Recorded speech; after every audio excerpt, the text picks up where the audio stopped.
နွေရာသီနေ့တစ်နေ့မှာတော့ယူနန်ပြည်နယ်ရင်းကျန်းခရိုင်ထဲကလူမနေတော့တဲ့အဆောက်အုံဟောင်းတစ်ခုကိုလက်နက်ကင်ရဲတပ်ဖွဲ့ဝင်10ဦးကျော်ကရုတ်တရက်ဝိုင်းရံလိုက်ပါတယ်10မိနစ်တောင်မကြာလိုက်ပါဘူးအဆောက်အုံထဲမှာရှိတဲ့အဝတ်အစားတွေစုပ်ပြတ်နေတဲ့လူအုပ်စုကိုတပ်ဖွဲ့ဝင်တွေကထိန်းချုပ်လိုက်နိုင်ပါတယ်သူတို့ပုံစံကအင်ဂျီယာမဲ့လမ်းတလားနေတဲ့သူတွေလိုပါပဲမကြခင်မှာပဲသူတို့အားလုံးကိုနေချားဆောင်ရဲစခန်းစီခေါ်ဆောင်သွားခဲ့ပါတယ်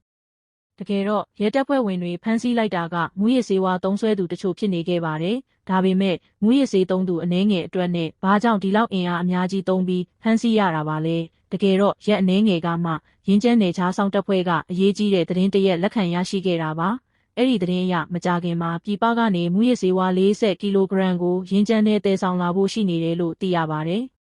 ပြည်တွင်းဥပဒေအရဟီရိုအင်50ဂရမ်ကျော်ရောင်းဝယ်ဖောက်ကားရင်ပဲထောင်ဒဏ်15နှစ်ကနေတသက်တကျွန်းဒါမှမဟုတ်သေဒဏ်အထိချမှတ်နိုင်ပါတယ်ဒီလိုဆိုရင်40ကီလိုဂရမ်ဆိုတာကတော့အလွန်ကြီးမားတဲ့ပမာဏဖြစ်နေမှာပါအတွေ့အကြုံအရရဲတပ်ဖွဲ့ဝင်တွေကမူရစ်ဆေးသုံးစွဲသူတွေစီကနေစတင်စုံစမ်းဖို့ဆုံးဖြတ်လိုက်ပါတယ်တပ်ဖွဲ့ဝင်တွေကပင်လယ်ထဲကအရှာတလိုမျိုးမူရစ်ဆေးဝါးရဲ့ဒီနေရာကိုရှာဖွေနေတဲ့အချိန်မှာပဲစုရင်းစစ်ဆေးရေးဂိတ်ကနေဒီမူရစ်ဆေး40ကီလိုဂရမ်နဲ့ပတ်သက်တဲ့တဲလွန်စာတစ်ခုရောက်ရှိလာခဲ့ပါတယ်ကျွန်တော်တို့တငယ်ချင်းကဖုံးဆက်ပြီးပြောလာတာကတော့ပစ္စည်းရောက်လာပြီဘိန်း1000ကျပ်သားလောက်ပါလာတဲ့ဒီ1000ကျပ်သားဆိုတာမြန်မာကျပ်သားကိုပြောတာပါတရုတ်ပြည်တွင်းသုံးနေဆိုရင်800ကျပ်သားလောက်ရှိမှာပါစုရင်းဆိုတာရင်းကျန်းခရိုင်ရဲ့မြို့နယ်တစ်ခုဖြစ်ပြီးရင်းကျန်းရဲ့အနောက်ဘက်နယ်စပ်မှာတည်ရှိပါတယ်စုရင်းစစ်ဆေးရေးဂိတ်ရဲ့ဂိတ်မှူးတန်ရွေမင်းကအတွေ့အကြုံရင်းကျက်တဲ့နေချားဆောင်ရဲတပ်ဖွဲ့ဝင်တဦးပါအခုတခါသူ့တငယ်ချင်းပြောတဲ့မူရစ်ဆေးဝါးအကြီးစားကရင်းကျန်းနယ်ချားဆောင်တပ်ဖွဲ့ကပူပန်စွာလိုက်လံရှာဖွေနေတဲ့40ကီလိုဂရမ်နဲ့တူပါမလားဂိမ်းမှုတန်ရွေမင်းရဲ့အကဲဖြတ်ချက်အရမူရစ်ဆေးဝါးရောင်းဝယ်သူတွေဟာပစ္စည်းတွေကိုအပိုင်းပိုင်းခွဲပြီးတဲလာမှာမဟုတ်ပဲတခါတည်းအလုံးရင်းနဲ့နယ်စပ်ကိုဖျက်ကျော်လာဖို့ရှိနေပါတယ်40ကီလိုဂရမ်ဆိုရင်လူနဲ့တည်ရင်အနည်းဆုံး9ယောက်လောက်လိုအပ်မှာပါဘာလို့လဲဆိုတော့မြန်မာနိုင်ငံဘက်ကနေကျွန်တော်တို့ရဲ့ကာကွယ်ရေးလိုင်းအထိတောင်တန်းတွေကိုဖျက်ကျော်လာရမှာဖြစ်ပြီးအနည်းဆုံး8နာရီကနေ10နာရီလောက်လမ်းလျှောက်မှရောက်မှာမို့လို့ပါဒါကြောင့်ကျွန်တော်တို့ခံမှန်းချက်အရမြင်းဒါမှမဟုတ်လားတွေကိုအသုံးပြုပြီးတဲလာမှာတေချာပါတယ်တန်ရွေမင်းကမူရစ်ဆေးဝါးရောင်းဝယ်သူတွေဟာအမှတ်8လမ်းကြောင်းကိုရွေးချယ်ဖို့အလားအလာအများဆုံးလို့သုံးသပ်ပါတယ်။အဲ့ဒါကမြန်မာနိုင်ငံကနေစုရိန်ကိုလာတဲ့လမ်းကြောင်းတစ်ခုဖြစ်ပြီးလမ်းမကျဲတဲ့အတွက်ကားနဲ့မြ мян ဆန်ဆန်ဖြတ်တန်းနိုင်လို့ပါ။သတင်းပေးသူကလည်းတလအတွင်းမှာပဲပြည်ပကမူရစ်ဆေးဝါးရောင်းဝယ်သူတွေလှုပ်ရှားလာမှာဖြစ်ပြီးအချိန်ဆွဲမှာမဟုတ်ဘူးလို့ပြောပါတယ်။စနစ်တကျပြင်ဆင်ပြီးတဲ့နောက်စုဒိန်စစ်ဆေးရေးဂိတ်ကတပ်ဖွဲ့ဝင်တွေကချက်ချင်းပဲအမှတ်8လမ်းကြောင်းမှာစောင့်ဆိုင်းဖို့ထွက်ခွာသွားပါတယ်။အချိန်မလွဲစေဖို့အတွက်အမှတ်8လမ်းကြောင်းအနီးကိုရောက်တဲ့အခါတန်ရွေမင်းကစစ်တီတွေကိုလေးဖွဲ့ခွဲလိုက်ပါတယ်။တစ်ဖွဲ့ကတော့1ကီလိုမီတာအကွာမှာပုံအောင်ဆောင်ကြည့်ပြီးတစုံတရာဖြစ်လာရင်ချက်ချင်းသတင်းပို့ရမှာပါ။ကျန်တဲ့8ယောက်ကတော့လမ်းကြောင်းရဲ့နှစ်ဖက်မှာပုံအောင်နေခဲ့ပါတယ်။ရက်နှဲငယ်ကုံဆုံးသွားပေမဲ့အမှတ်8လမ်းကြောင်းကတော့တိတ်ဆိတ်နေပြီးဘာတဲလွန်စားမှမတွေ့ရပါဘူး။မူရစ်ဆေးဝါးရောင်းဝယ်သူတွေကိုမတွေ့ရသေးပေမဲ့တန်ရွေမင်းကတော့ဒီအချိန်မှာတာဝန်နေရာကနေဘယ်ကိုမှမသွားဖို့တတိရှိနေပါတယ်။မူရစ်ဆေးဝါးရောင်းဝယ်သူတွေဟာကား2စီးတွဲပြီးတည်ယူလေးရှိတာကိုနေကြားဆောင်ရဲတွေသိထားပါတယ်။ပထမကားကမူရစ်ဆေးမပါဘဲလမ်းကြောင်းရှင်းပေးပြီးဒုတိယကားကမူရစ်ဆေးကိုတည်လာပြီးအခွင့်အရေးစောင့်ကြည့်တာမျိုးပါ။12ရက်မြောက်နေ့ည12နာရီကျော်မှာပတ်ဝန်းကျင်ကအလွန်တိတ်ဆိတ်နေပါတယ်။အဲ့ဒီအချိန်မှာပဲတန်ရွေမင်းရဲ့ဖုန်းမြည်လာပါတယ်။ဟယ်လိုတက်ကြက်ကြီးဟုတ်လားဒီဆိုင်ကလားလူကိုခေါ်လာတာလားဘလို့ခေါ်လာတာလဲဟုတ်ပြီဂယူးဆိုင်ကြအောင်နော်ဖုန်းကတော့1ကီလိုမီတာအကွာမှာပုံအောင်နေတဲ့စစ်တီစီကလာတာပါမြန်မာနိုင်ငံဘက်ကနေစုဒိန်ဘက်ကိုဆိုင်ကယ်တစ်စီးမောင်းလာတာကိုတွေ့ရတဲ့ဆိုင်ကယ်ပေါ်မှာယောက်ျားတစ်ယောက်နဲ့မိန်းမတစ်ယောက်ပါတယ်လို့ပြောပါတယ်ဖုန်းကိုလက်ခံလိုက်တဲ့တန်ရွေမင်းရဲ့ရင်ထဲမှာတော့တုန်လှုပ်သွားပါတယ်12ရက်ကြာစောင့်ဆိုင်ခဲ့ရတဲ့မူရစ်ဆေးရောင်းဝယ်သူတွေနောက်ဆုံးတော့ပေါ်လာပါပြီ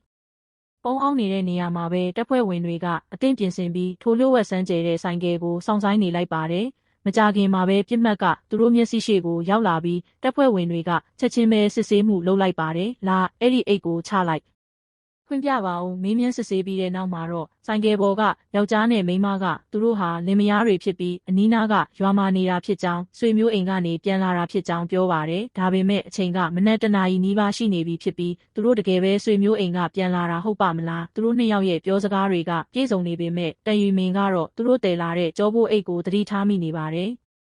အဲ့ဒီအိတ်ထဲမှာမူရစ်ဆေးဝါးတွေပါနေမလားစစ်ဆေးပြီးတဲ့နောက်မှာတော့အိတ်ထဲမှာအသုံးဆောင်ပစ္စည်းလေးတွေပဲပါပြီးမူရစ်ဆေးဝါးမပါတာကိုတွေ့ရပါတယ်ဒါဆိုရင်သူတို့နှစ်ယောက်ကလမ်းရှင်းပေးတဲ့သူတွေဖြစ်နေမလား တန်ရွေမင်ကတော့သူတို့သာလမ်းရှင်းပေးသူတွေဆိုရင်နောက်ကနေတကယ်တည်လာတဲ့သူတွေကဖမ်းဆီးရေးအဖွဲ့ရှိတာကိုသိသွားပြီးဒီလမ်းကဖြတ်လာမှာမဟုတ်တော့မှာကိုစိုးရိမ်နေပါတယ်။ဒါပေမဲ့သူတို့ကိုဆက်ထိန်ထားဖို့ခိုင်လုံတဲ့အကြောင်းပြချက်မရှိသေးပါဘူး။သူတို့နှစ်ယောက်ဆိုင်ကယ်နဲ့ထွက်သွားဖို့ပြင်တဲ့အချိန်မှာပဲအဲ့ဒီယောက်ျားလေးကမစင်မကျင်နဲ့ပြောလိုက်တဲ့စကားတစ်ခွန်းကတန်ရွေမင်ရဲ့အာယုံကိုချက်ချင်းဖမ်းစားလိုက်ပါတယ်။ခမားရဲ့ဆိုင်ကယ်ကဟုတ်လား။မော်တော်ဆိုင်ကယ်လားဟုတ်တယ်လီဆူဆိုင်ကယ်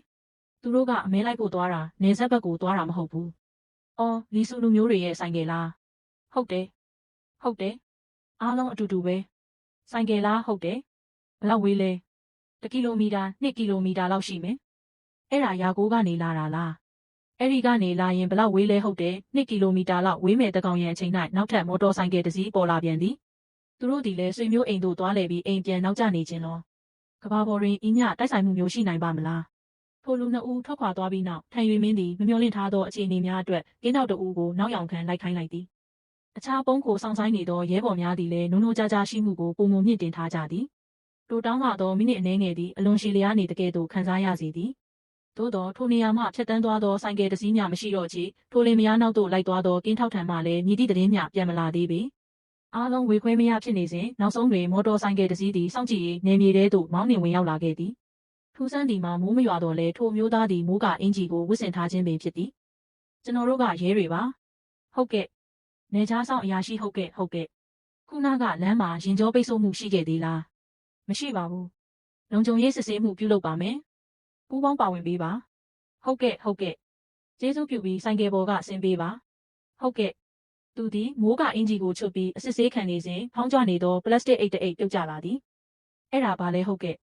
ဘာပစ္စည်းလဲဒါကျွန်တော်ရဲ့ပစ္စည်းတွေပါခဏဆောင်ဦးသူ့ကိုအရင်ခေါ်လာခဲ့လာပြီ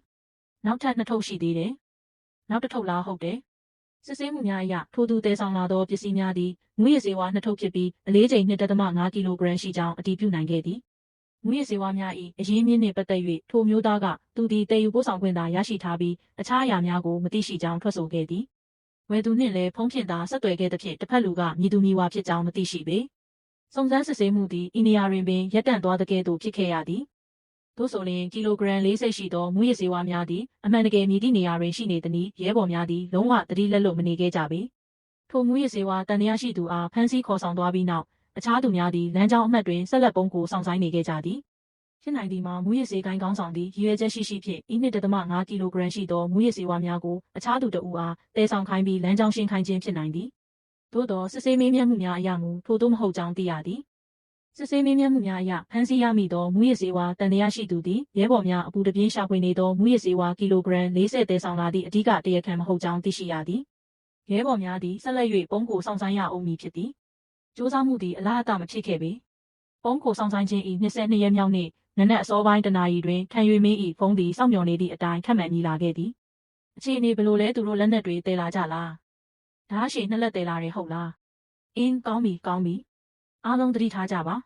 အင်းမင်းတို့ရဲ့ဘေးကင်းလုံခြုံရေးကိုအဓိကထားပါတခုခုထူးခြားတာရှိရင်အချိန်မရွေးဆက်သွယ်ပါကောင်းပြီနနက်တနာရီမှာအခြေအနေထူးခြားမှုရှိလာပြီဟုတ်ကဲ့အခြေအနေထူးခြားမှုရှိပါတယ်ဆိုင်ကယ်တွေကအုပ်စုခွဲပြီးလာနေတာလားဟုတ်ကဲ့အုပ်စုခွဲပြီးလာနေတာပါအခြေအနေကိုအမြန်ဆုံးအကြောင်းပြန်ပါဟုတ်ကဲ့အစင်သင့်ပြင်ထားကြဟုတ်ကဲ့အစင်သင့်ပါပဲသွားကြစို့1 ကီလိုမီတာအကွာအဝေးရှိရဲဘော်2 ဦးထံမှပေးပို့လာသောသတင်းများအရမော်တော်ဆိုင်ကယ်2 စီးသည်လမ်းကြောင်းအမှတ်သို့မောင်းနှင်ဝင်ရောက်လာကြောင်းသိရသည်ထန်ရွေမင်းသည်အရေးပေါ်ဖြန့်ကျက်မှုများပြုလုပ်ခဲ့ပြီးမော်တော်ဆိုင်ကယ်သမားများရဲတပ်ဖွဲ့ကိုသတိပြုမိ၍နောက်ကျောင်းပြန်လှည့်ပြေးခြင်းမှကာကွယ်ရန်တိတ်တဆိတ်ဖမ်းဆီးရန်ညွှန်ကြားခဲ့သည်ထန်ရွေမင်းသည်လမ်းကြောင်းအမှတ်ရှိရဲဘော်များကိုအုပ်စု3 စုခွဲလိုက်ပြီးတစုနှင့်တစု10 မီတာစီခွာကာလမ်းဘေးဝဲရာတွင်အဆင့်ဆင့်ပုံးကိုစောင့်ဆိုင်စေခဲ့သည်မူရစေဝါအများစုသည်ရှေ့မှမောင်းနှင်လာသောဆိုင်ကယ်တွင်ပါရှိနိုင်ပြီးနောက်မှလိုက်လာသောဆိုင်ကယ်သည်လမ်းရှင်းပေးသည့်ဆိုင်ကယ်ဖြစ်နိုင်သည့်မှောင်မိုက်နေသောညစ်မောင်တဲတွင်ကင်းထောက်များသည်အသက်ရှူတမ်းကိုထိန်းကာလျှို့ဝှက်ဆန်းကျဲသောမော်တော်ဆိုင်ကယ်များရောက်ရှိလာမည့်အချိန်ကိုစောင့်ဆိုင်နေကြသည်မိနစ်30အကြာတွင်ပထမဆုံးမော်တော်ဆိုင်ကယ်သည်ရဲတပ်ဖွဲ့၏ဖမ်းဆီးရေးနယ်မြေထဲသို့မောင်းနှင်ဝင်ရောက်လာခဲ့သည်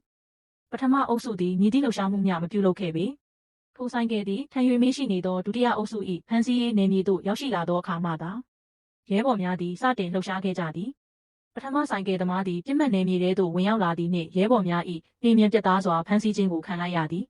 ဒုတိယဆိုင်ကယ်ပေါ်မှလူတဦးသည်ရှေ့မှဆိုင်ကယ်ဖမ်းဆီးခံရသည်ကိုမြင်လျင်ချက်ချင်းပင်ဆိုင်ကယ်ကိုလှည့်၍ထွက်ပြေးရန်ကြိုးပမ်းခဲ့တော်လဲလမ်းဘေးတွင်ပုန်းခိုနေသောပထမအုပ်စုရဲဘော်များ၏ပိတ်ဆို့ဖမ်းဆီးခြင်းကိုခံခဲ့ရသည်မော်တော်ဆိုင်ကယ်2စီးပေါ်မှစုစုပေါင်းလူ4ဦးကိုနောက်ဆုံးတွင်ရဲဘော်များကအားလုံးဖမ်းဆီးရမိခဲ့သည်မလှုပ်နှင့်ကောင်းပြီသွားကြစို့သူ့ကိုဖမ်းထားလိုက်စစ်ဆေးမေးမြန်းချက်များအရဤလူ4ဦးအနက်2ဦးမှာတရုတ်နိုင်ငံသားများဖြစ်ပြီးကျန်2ဦးမှာမြန်မာနိုင်ငံသားများဖြစ်ကြသည်မူရစေဝါအထုပ်ကြီး2ထုပ်ကိုရှာဖွေတွေ့ရှိခဲ့သည်ရဲဘော်များသည်ထိုတန်တရားရှိသူ4ဦးကိုစစ်ဆေးရေးစခန်းသို့ချက်ချင်းခေါ်ဆောင်သွားခဲ့ကြသည်မင်းကဘဲကလည်းမြန်မာပြည်ကပါမူရစေဝါတွေကိုဘဲကနေယူလာတာလဲအဲ့ဒါလောက်ပန်စီကပါဘသူလဲတော့ကျွန်တော်မသိဘူးဘဲကိုတည်သွားမှလဲတာချီလိတ်ကိုတည်သွားဖို့ပါစစ်ဆေးမေးမြန်းမှုများအရဤမူရစေဝါမှောင်ခိုသမား4ဦးတည်ဆောင်လာသောမူရစေဝါများသည်သူတို့အပူတပြင်းဆောင်ဆိုင်နေတာပြစ်မှတ်ပင်ဖြစ်ကြောင်းအတည်ပြုနိုင်ခဲ့သည်ထိုသူ4ဦးထံမှရှာဖွေတွေ့ရှိရသောမူရစေဝါအလေးချိန်သည်လည်းကီလိုဂရမ်40အတိအကျပင်ဖြစ်သည်ရဲဘော်များသည်22ရက်တိုင်ပင်ပန်းကြီးစွာဖြင့်ပုံးကိုဆောင်ဆိုင်ခဲ့ပြီးနောက်ဆုံးတွင်ကီလိုဂရမ်40ရှိသောမူရစေဝါမှုကြီးကိုအောင်မြင်စွာဖော်ထုတ်နိုင်ခဲ့သည်ဤဒီမှာငယ်ရွယ်သောနေချားဆောင်ရဲဘော်များ၏မူရစေဝါနှိမ်နင်းရေးလှုပ်ရှားမှုများထဲမှတာမန်ဖြစ်စဉ်တစ်ခုသာဖြစ်ပါသည်